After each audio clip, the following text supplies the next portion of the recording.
അപ്പോൾ ഇതാണ് ഞാൻ നട്ടു വളർത്താൻ പോകുന്ന റണ്ണറെ. അപ്പോൾ നമ്മൾ ചെയ്യുന്നതിനാണെന്നറിയോ, ഈ താമര എപ്പോഴും വളരുന്നത് ഈ പാത്രത്തിൻ്റെ സൈഡിനോട് ചേർന്നാണേ. അപ്പോൾ ഈ പാത്രത്തിൻ്റെ സൈഡിനോട് ചേർന്ന് ഇങ്ങനെയൊരു വട്ടത്തിൽ നമ്മളൊന്ന് എടുക്കണം കേട്ടോ.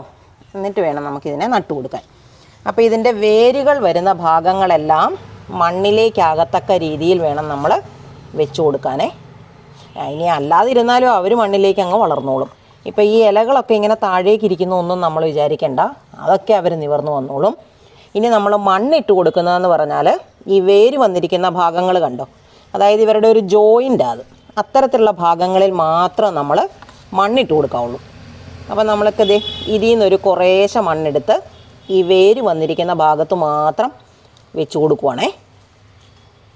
കണ്ടോ, ഇനി ബാക്കിയൊക്കെ അവർ തന്നെത്താനെ കയറി വന്നോളും.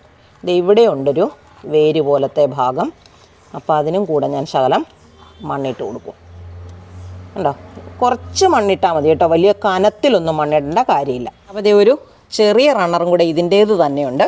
അപ്പം ഞാൻ അതും കൂടെ ഇവിടെ ഇങ്ങനൊരു ചാലുണ്ടാക്കിയിട്ട് ചാലിനകത്ത് വേണം നമ്മൾ വെച്ച് കൊടുക്കാൻ കേട്ടോ. അപ്പം ഞാൻ ഇത് ഇങ്ങനെ തന്നെ വെക്കുവാണേ.